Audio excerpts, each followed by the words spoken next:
Wellness by Designs, and I'm your host, Andrew Whitfield Cook. Today we're joined by Filipa Bellette, a clinical nutritionist practicing functional medicine and who specialises in helping to end body burnout. Welcome to Wellness by Designs, Philippa. How are you?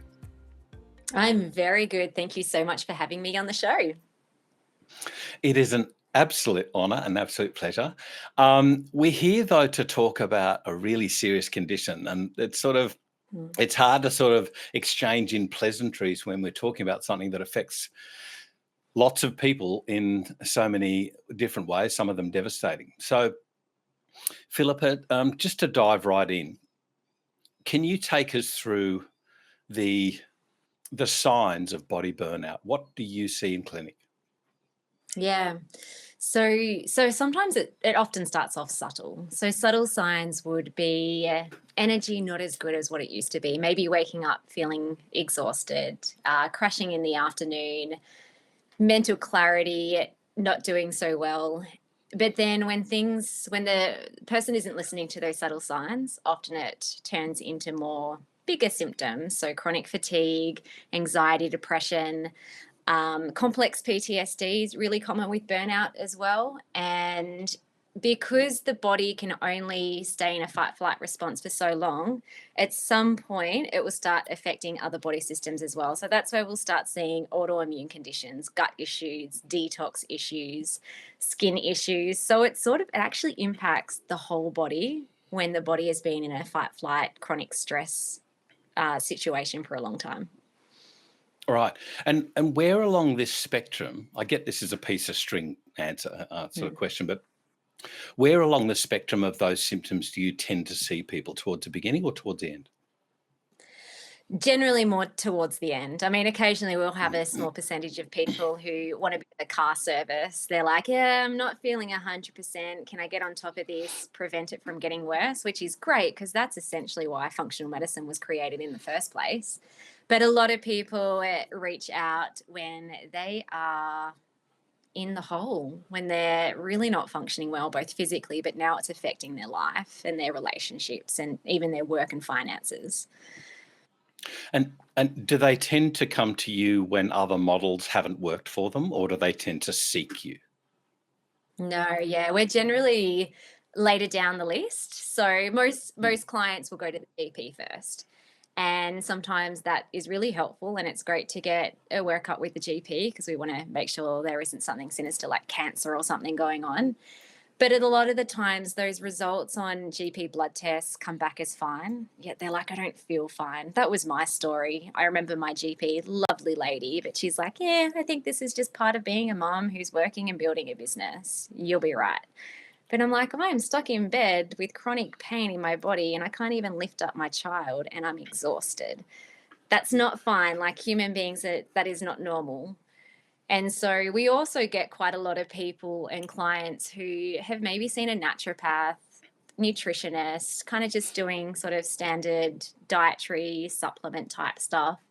Maybe they've seen a psychologist, but the thing there is it's still a bit of a reductionist model in a way. Now, not that any of these modalities or therapies are wrong or bad as a standalone product. We work in a community, but sometimes it doesn't quite get to the root of what's going on if you're just focusing on nutrition or if you're just focusing on reframing your thoughts or whatever it is. It often takes a holistic approach, which is what we're very big on, and working on both the physical and what we call the metaphysical bodies. But it speaks volumes of just how important interdisciplinary care is. I was just going to backtrack a bit there, and so you've got to give sort of kudos to doctors, if you like, or frontline therapists, if you like, because they have to tease out these really ambiguous symptoms like fatigue. I'm tired all the time. What's tired all the time for me is different for tired all the time for you.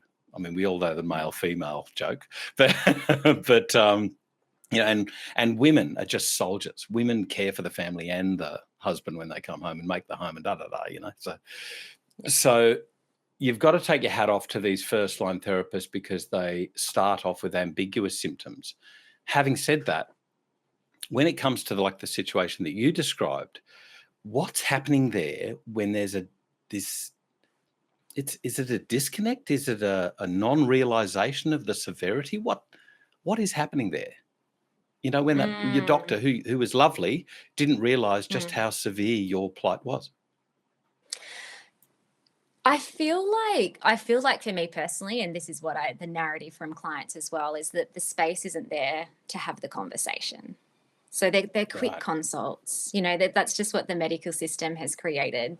A lot of the times it's like 10 minutes, you have enough time to share your symptoms, but not really the backstory and not really how it's affecting you. I felt like too, so this is going back 10 years, but I had all the symptoms: anxiety, depression, gut issues, exhaustion, low immunity. And I think too, I didn't understand how bad it actually was. And maybe there was a bit of shame and guilt in me actually being able to share that with my GP. So I guess it was kind of like, yeah, I'm not feeling great, but I didn't have the words to really explain how that actually looked, if that makes sense. And unless someone's sitting there like a practitioner or a doctor really asking those really nuanced questions, sometimes people are disconnected with their own story. They're in the pain, but they can't articulate it in a way that someone can actually connect all the dots and identify where the issues are coming from. Yeah. I totally understand you. I rely on my wife to tell me how bad I am. She's way more attuned than I am. But Philippa, you mentioned something about your story before about that there was multiple body systems being affected. So let's dive into that for others. What body systems do you see? Is there a cascade? From, say, energy first to thinking second to immunity last, if you like, or autoimmunity. Can you take us through how this presents in a temporal style? So if we're talking about, I guess, the subset of clients that we work with, so they're busy, they're burnt out, they're often running perfectionism patterns, people-pleasing patterns, overdoing. And so generally that starts... Okay, I'm going to go back even before body systems. Generally, it starts at a belief level. Like even as a little kid, at some point, they choose to believe that there was some sort of defect about them, which then created these thought patterns and behavioral patterns that they needed to do more, to be more, and to get validation and love and acceptance from others. And so we talk about that. That's like the internal tiger that is chasing you 24/7, and it can go on for decades. And so that's kind of like where we often see the fight flight response take place, that you develop these unconscious core beliefs about yourself. If they're loving and kind, then people are healthy and well. But if they're unkind, if there's any kind of dysfunction showing up in the body or in life, then there must be a dysfunctional belief underneath that. And the unconscious state is controlling everything, including every chemical reaction in our body. So it's really hard to be well and to even heal if there's a deeper unconscious core belief that you're not good enough, you're unworthy, you're undeserving, you're broken, you can't heal, you're incapable.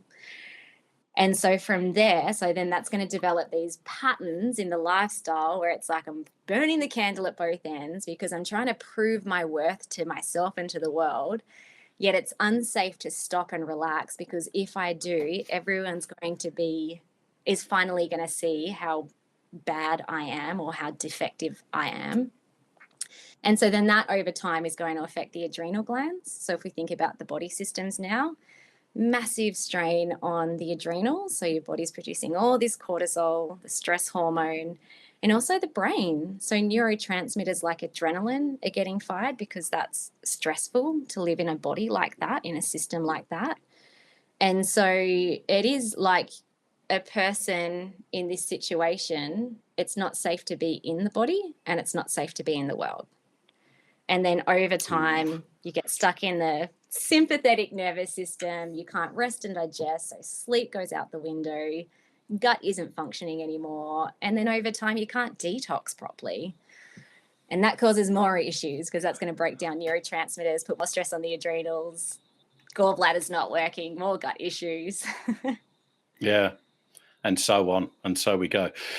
Can I ask, Philippa, you mentioned about, shame and guilt. And I've got to say, I cannot remember the name of this book, but it's actually it's written by a gay man for gay men. But it covers that very, what's the word? Common topic, and that is shame. That so many people experience. We all have, we carry a little basket that we won't let out, but there's this internal tiger, as you talk about.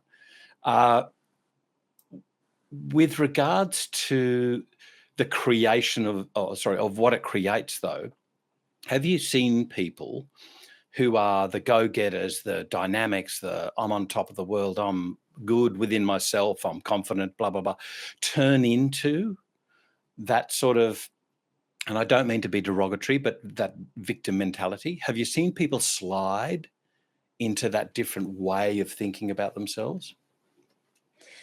Yeah, yes. And here's the thing, if we go back to the unconscious core beliefs, which often produce guilt and shame, is that Yeah. you can actually thrash your body for a while without getting symptoms. And so there can be, this was actually my story. When I started digging into deeper unconscious core beliefs and like, oh my gosh, this is why my body isn't healing, I had no conscious awareness that I was weak and incapable. I actually thought I was pretty darn good. I did a PhD and I used to get straight A's at school. And look, I've built a business and all these things that I did. But it was coming from a place of fear. Fear, and also fear was there. So it was also very stressful. So there can be these people who might look like they have it all together. They're the go-getters. They're doing all the things. They think they're pretty awesome. It's like, look at all the great things that is happening. Now, if they maintain and sustain that and they don't get sick, then it's actually probably coming from a place of love and passion and purpose. But if at some point it's like, the bell curve is coming down and all of a sudden they're like exhausted and they're like, oh, maybe that wasn't good enough. I thought that what I achieved actually was great, but I need to do it again. Otherwise I might lose it. That's where that victim mentality starts coming in. And then that's where it's like, that was actually driven from fear of self rather than love of self. So that's actually, I'm going to give you kudos here, Philippa, because that's actually extremely brave to confront that tiger, if you like. That takes, and forgive the colloquialism, I know I might say it. That takes courage to really delve in and be honest with oneself. So kudos to you, young lady, I've got to say. Thank you. Rather than though delving on a lot of the psychology, because seriously, this is a big psychological podcast. We need to give practitioners some tools. So if we can move on about what is it in, do you say some, do you say many people? What is it that blocks recovery? Same thing. Same. So if I use myself, so I had 3 body burnout experiences. The first and second time was after my first and second baby. First time I healed using nutrition, which was great and amazing. Like, I'm like, let's just stop eating crappy food and let's ferment food and soak and sprout foods. And it was really important for where I was at in my journey because it's foundation for healing. We need to eat well because we are what we eat and we are what we assimilate. Then all my symptoms came back after my second baby. First baby was really traumatic, so it kind of made sense that it was the last straw in the camel's back for me. Second baby was really lovely and peaceful and a lovely birth, and she slept a lot. yet my body still erupted with symptoms because I Yeah. started doing perfectionism patterns again. I'm like, I feel really good. So 2 weeks after birth, let's get back into life. And my body was like, no, we are not going to let you continue these patterns. And that's where I realized, okay, food is great, but it's got me so far. So then I found functional medicine and started actually looking into the body systems.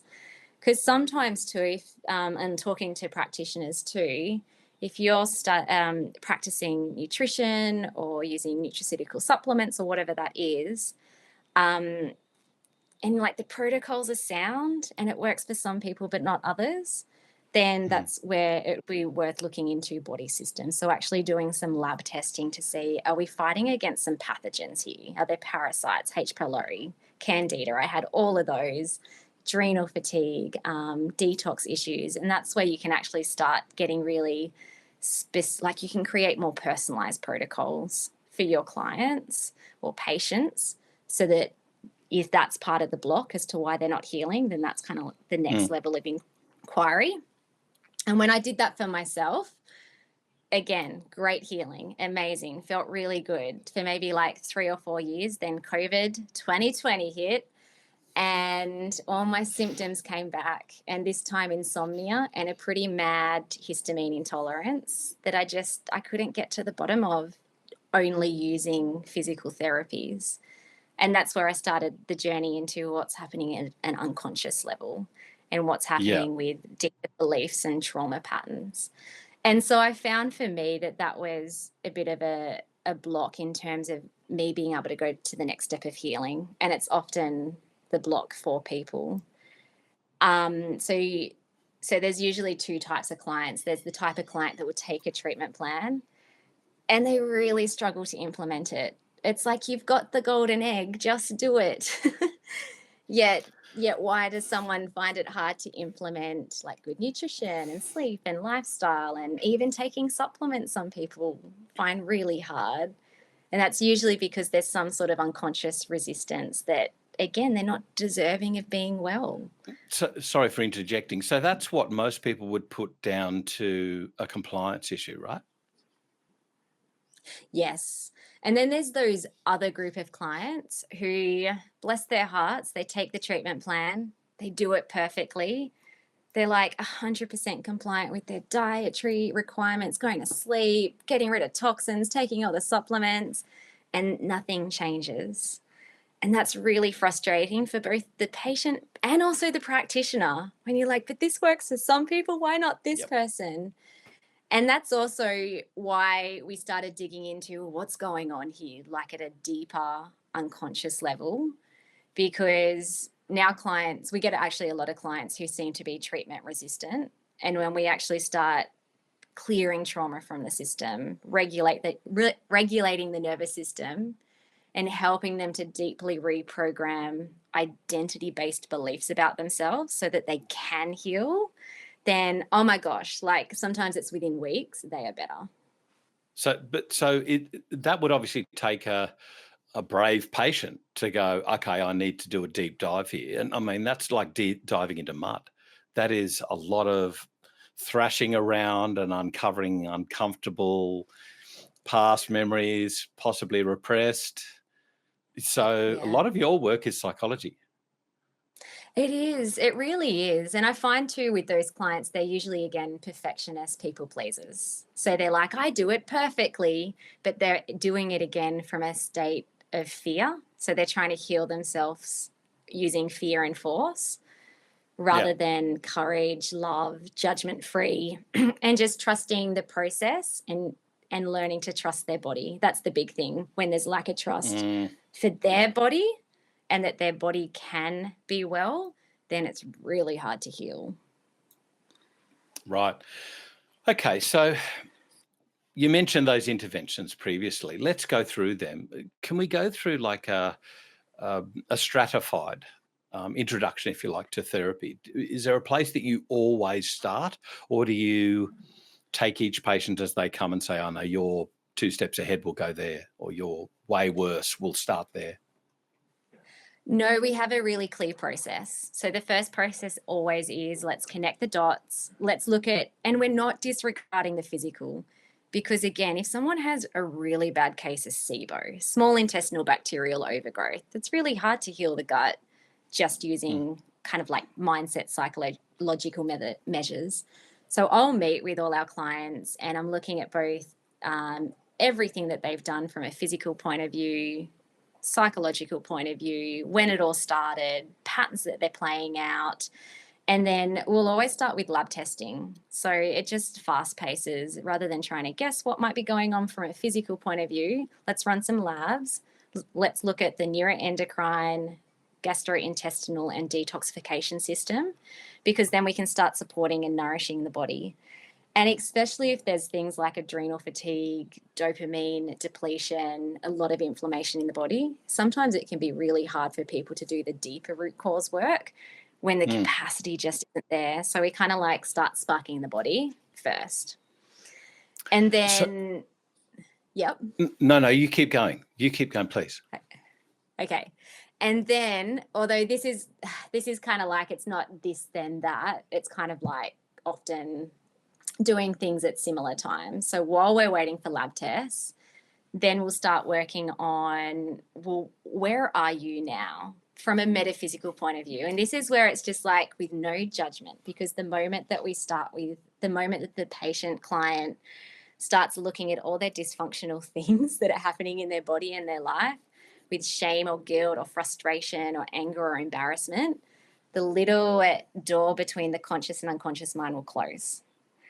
And so we, like, our first step when we get into that is we're just looking at it like clinicians. We've got our little white lab coats on. We're looking at all the weird patterns that you're playing out. And so when I have coaching sessions, we do both group and one-on-one, but sometimes a client will say, I didn't do that thing again, or I drank the alcohol again. And rather than like, oh, yeah, that sucks, oops, it's kind of like I just say, that's just a dot. Let's just add that to the list. It's like, cool, just like when we looked at the lab test and you saw leaky gut, there wasn't any shame or guilt around that. There was kind of excitement. So when we start digging into the deeper programming, patterning stuff in the unconscious, we're just doing it in the same way that we're looking at lab tests, with excitement and curiosity. And then we can do something about it. So that's an interesting way that you approach it. That it's and I'm really impressed by practitioners who do this. Is it an innate positivity? I don't know. Lise Altschuler is a classic one. How she says, if somebody's scared of dying, isn't that because you love life so much? So there's this flip into the positive. So you have changed that. Oh, I'm bad, I never did this. No. It's excitement because we're now uncovering stuff. Isn't, along our journey, isn't this great? So yes, is that a personality trait, or is that a skill that you can teach? Oh, you can absolutely learn that. Absolutely learn that. It's hard because you're backing up against neural pathways and different ways of thinking. That this person has been running a strategy for a really long time, that when I do something wrong or bad or something that exposes me that I'm not good enough, that doesn't feel good. And so the human nature is that we judge that, because if we judge ourselves first, it doesn't hurt so much when someone else judges us. And so, but you can, you can totally relearn that and reprogram that.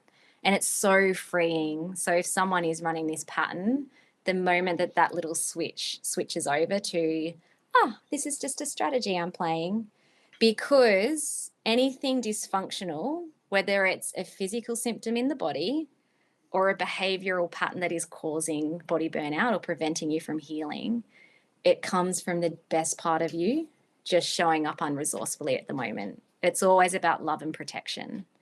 And when you start seeing it like that, it's like, so me staying up late watching Netflix at night, that's not actually bad.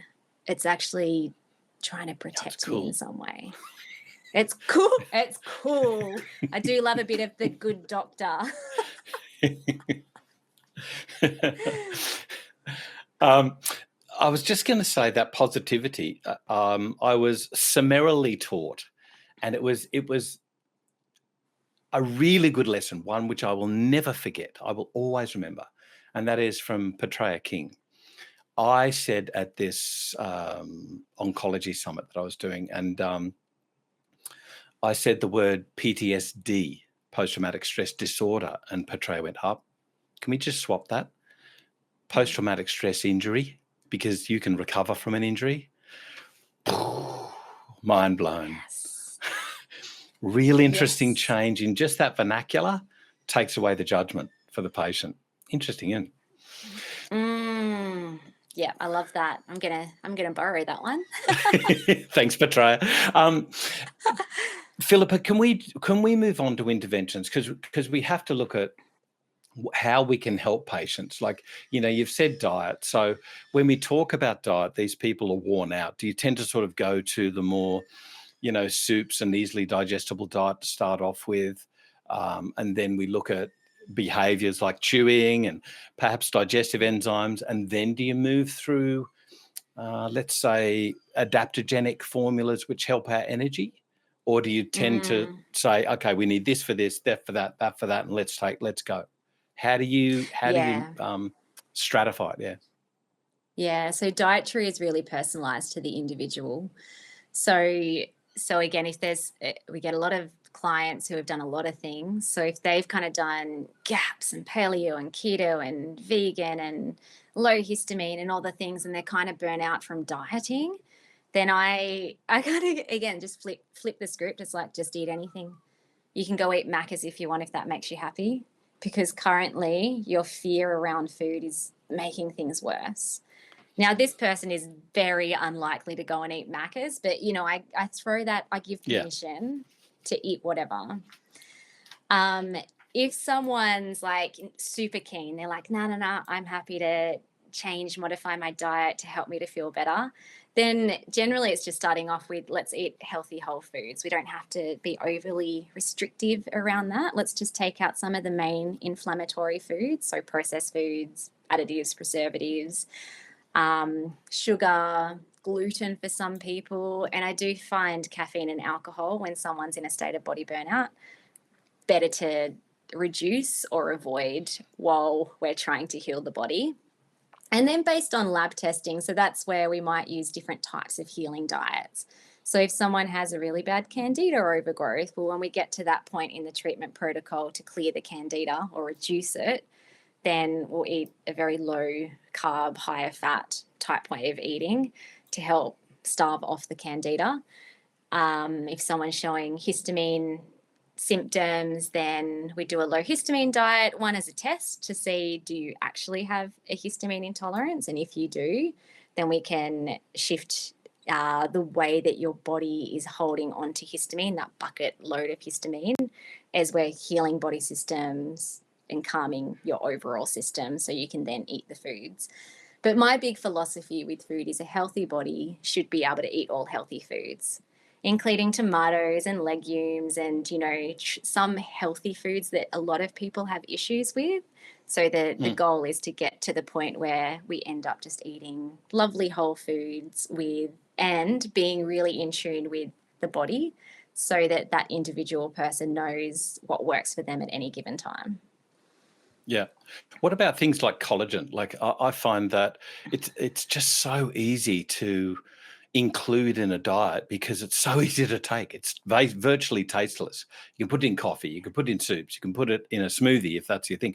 You can put it in anything. I find it probably the most versatile supplement that's going to give you bang for buck. Yeah, it is great. Because it's tasteless. Like, sometimes I'll throw in, let's try some fermented foods now, or bone broth. Some people love it. Other people are like, oh, tastes disgusting. Whereas collagen, tasteless. You can add it to anything. I know. I've started to not flip, but include it in treatment plans for far more than what I would originally think of. In the past, it was, it's for joint. Then it was connective tissue.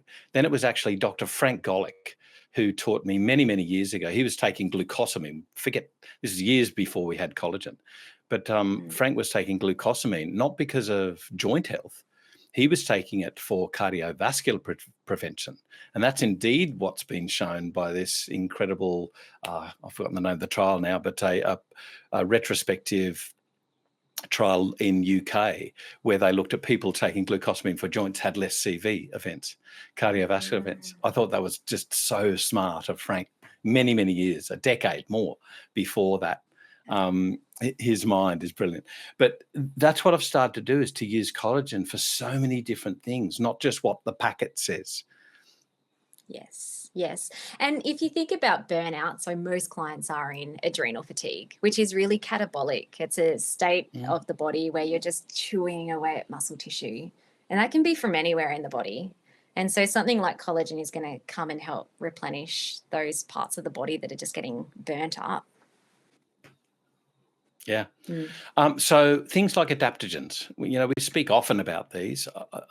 When you're talking about people whose mental capacity is eroded, the hero one that we all knew about in college was Panax ginseng, Korean ginseng, Chinese ginseng, whatever. I am far more of a favor of American ginseng, though. It's this, I don't know, it's more of a mind ginseng. I'm quite like it. What's your experience? What do you prefer? Or do you indeed use other adaptogens? Yeah, I like adaptogens. I mean, licorice root is great too. Again, if we talk about adrenal fatigue, it can help to increase cortisol. So if someone's in a really low kind of stage 3, later stages of adrenal fatigue, you can actually hold on to the half-life of cortisol. So over time, that rhythm can start increasing. Not that I would recommend licorice as a lolly, but there was a very interesting client who, maybe it was his daughter, but anyway, his GP, this person could not produce cortisol. They had a genetic issue where they couldn't produce it. So the GP actually said, just make sure you're eating licorice throughout the day. And that actually helped to increase the cortisol, which was kind of cool. But now we have better quality in terms of a supplement to be able to improve that. So sorry, licorice lollies? Yeah, like licorice lollies, like the licorice sticks. Obviously, that's got sugar and wheat and other stuff in it, so not the best form. But it was just very interesting that a GP or a specialist who was looking at working with this person with the inability to produce cortisol, that was a therapeutic recommendation. So this is very interesting to me because not too long ago there was an American paper that came out damning licorice, saying it's upsetting testosterone levels and things like that. I looked at the licorice because we sometimes eat licorice as a lolly. And I looked at the back of that packet and there is 0 glycyrrhiza glabra in that. Oh, wow. confectionery. Maybe There is none. Interesting. There is aniseed flavor, but everything else is wheaten sugar and maltodextrin and blah, blah, blah. There is no licorice herb in that quote unquote licorice, which really annoys me. But I think it's really interesting how I am going to say medical here. There is a medical narrative that takes a label because the label says licorice and it says, therefore, there's licorice in there. Why? Because I know. No, you don't. You never looked at the ingredients on the back of the packet. I'm just saying that because time and time again, herbs are lambasted unfairly because of an ignorant narrative. And so licorice is a good herb, but licorice can adversely affect testosterone levels if it contains licorice. Yes, that was many years ago. I'd probably now ask more questions around that. It's like, did it actually improve it? Or were there other medications that you were taking? No, it improves it. Like you'd use it really well in things like polycystic ovarian syndrome. Yeah. Beautifully. You use it when there's a lack of things to increase the effect, if you like, of cortisol. Sure. But long-term high dose, you've got to be aware of the effect of that, kind of like long-term high-dose statins might have an effect on testosterone. What about other herbs there? So, ashwagandha, shatavari. Withania. There's so many beautifully With Annie, yeah. There's so many beautiful, nourishing herbs out there. Do you prefer any ones that are because of lack of side effects? Because, a friend of mine calls ashwagandha, she says it's like a warm hug. Um, uh, Mm, um, but do you prefer any types when these people are low, sometimes when they're heightened? Do you mm. choose them because of their presenting patient picture? Yeah, so it's usually a combination. Again, licorice would be, I would usually think about that as low. This isn't a herb, but fosserin is Oh, something that yeah. can be really good if someone's in earlier stages of adrenal fatigue. So where they're producing way too much cortisol, and that can help to bring that down. But again, not long term, because you don't want to bring the cortisol levels too low. But Yeah. that's a lovely one. And they're kind of the ones that I would think about depending on where cortisol levels are at. And then generally speaking, vitamin B complex, oh my gosh, is amazing for like so many body systems, not just adrenals, but the brain, every cell in the body is made up of fats, proteins, vitamin B's bind so many things together. And when I'm running lab tests, I would say 9.5 out of 10 times vitamin B levels are too low for people. Right. And not that I have a favorite supplement. It's kind of like asking what's your favorite child. But Mm. B6 is quite magic for a lot of people. It's amazing. Like I've seen people where anxiety disappears, they're now sleeping better just because we've added in some B6 that they were really depleted in. Right. What level do you go up to in B6? The TGA is really down on B6 at the moment. They've now instituted warnings at a lesser dose. I think it's 20 milligrams. Previously, it was 50. I'm sorry, Mm, I've never ever seen an issue of hyper B6. no. I've never seen an issue of pyridoxine toxicity. I've Mm, seen certainly issues of low B12 when they're taking mm, folate without B12. I've certainly seen mm. that. But I've never seen this. Have you ever run into an issue of B6 toxicity? And what level do you go to of No. B6? No. So usually it's 100 milligrams, I think, from a Hmm. therapeutic dose. And that's sort of a baseline. And this is again based on lab tests. So I wouldn't willy-nilly Ah, give someone a high therapeutic dose of a nutrient unless it's actually like, no, you do need this. And then sometimes, like, yeah, I have for some clients increased that more so as a trial period, but only for a couple of weeks. So you can kind of do that quite safely. It's not long enough. It's long enough to see if there's going to be additional improvement, but not long enough that someone's going to it's really hard to get toxicity with basics. yeah, I'm sorry. Look, I understand it must happen. I certainly have not seen it. I looked up the DAEN, the database of adverse event notification, and there certainly has been hundreds over, Mm. since 1971 to 2023. Uh, but I've certainly never seen them. It staggered me actually. But what I think is interesting is you said B complex. So you'd be using it Mm. A, guided by labs, and B, in the Mm. context of having a complex around it, not as a single nutrient of B6 alone. Correct. Yes. So always a Mm. complex is kind of like the baseline. And then if we want to experiment with increasing like a single B, then that's where you get a different, like a single vitamin and increase Yeah. it. Yeah. What about, these patients are burnout, so they're experiencing frustration, guilt, possibly some anxiety, depression in relation to their perfectionism and maybe not being able to attain that perfectionism now and blah, blah, blah. So what about I'm not a fan of these black box labels that we put on herbs, but what about herbs that are suited, let's say, to people suffering from depression and anxiety? The St. John's worts, the carvers, the California poppies, passion flower, but Mm. so many beautiful nervines. Do you prefer any ones? Do you tend that some are better than others with what you deal with? What's your experience? Yeah.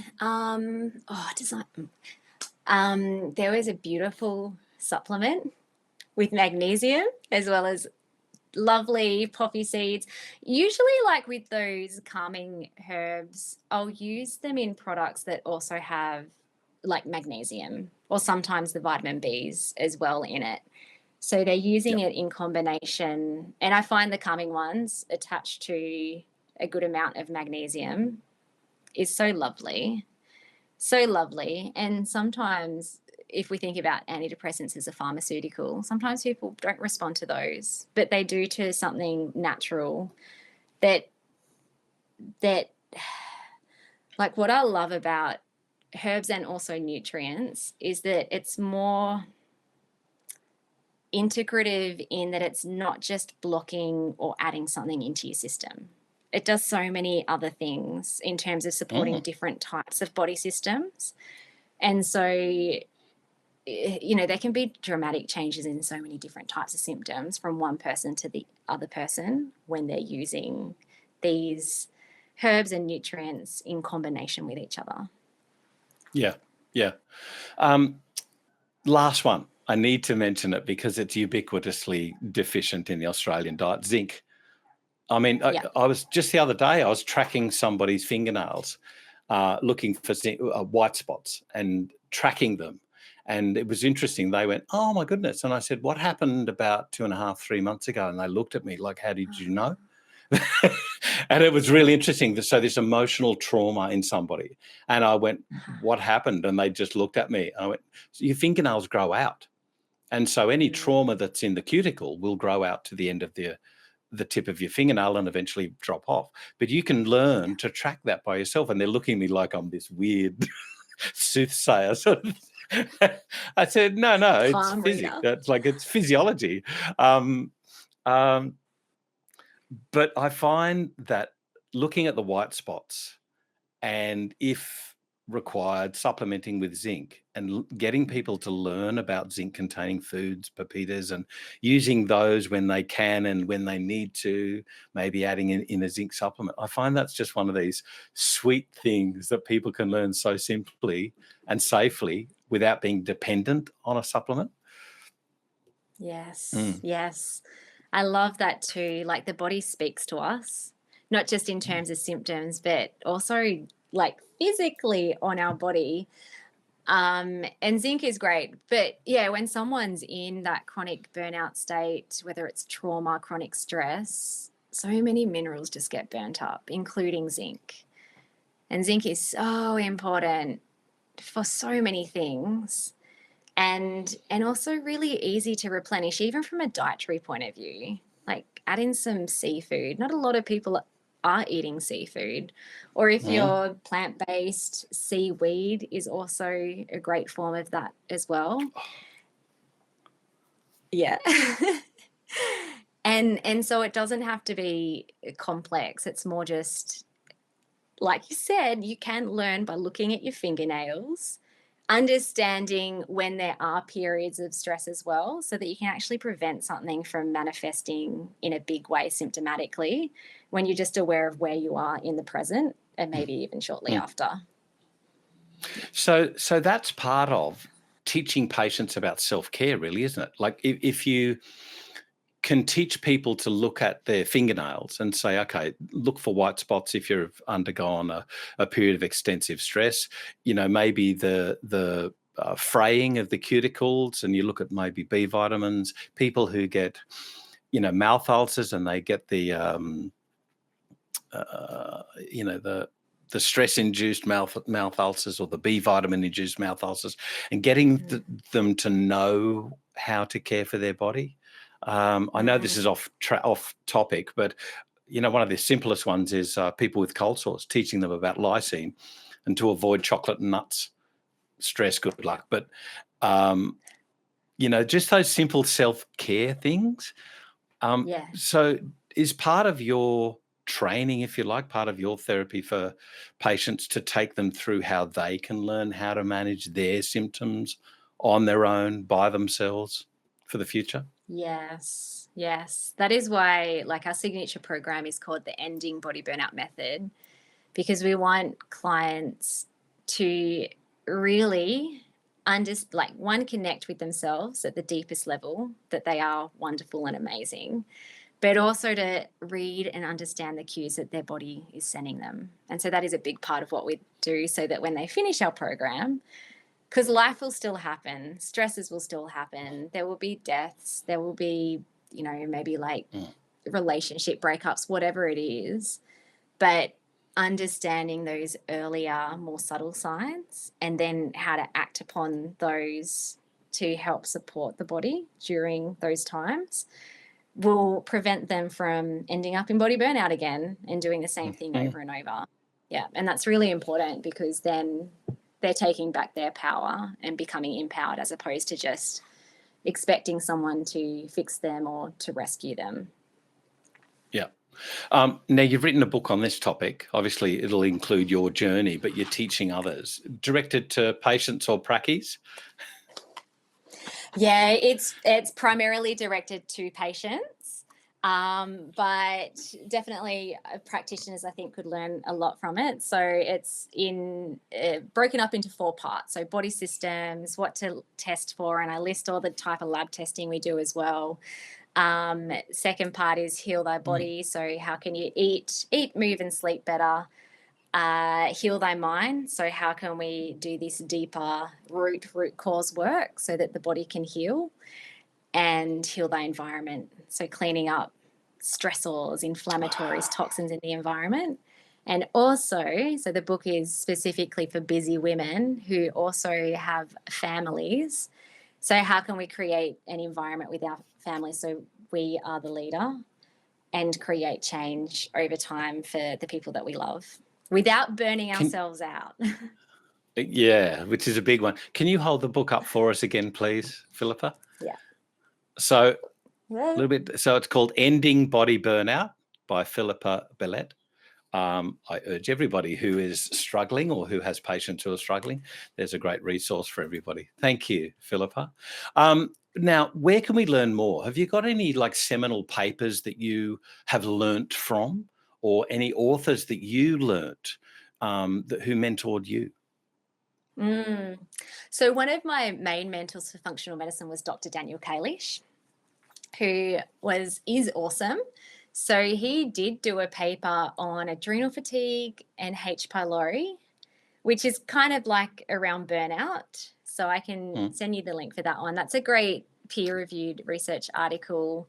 He's written books as well. There's so many books. Are we talking about the physical stuff or the metaphysical? Whatever.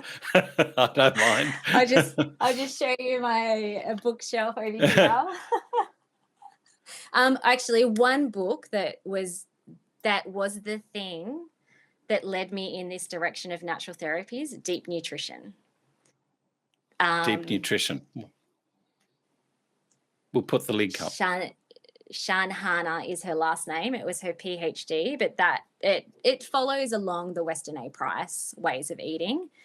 But she also looked at dental structure as well, and how dental structure has changed in modern life. Beautiful book. That was the book that changed my whole trajectory to move into natural medicine.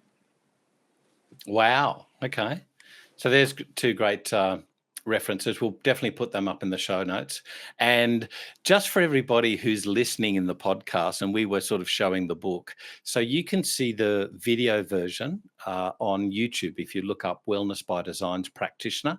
It might take a little finding, but you can find them on YouTube, and you can watch our interviews for free if you want.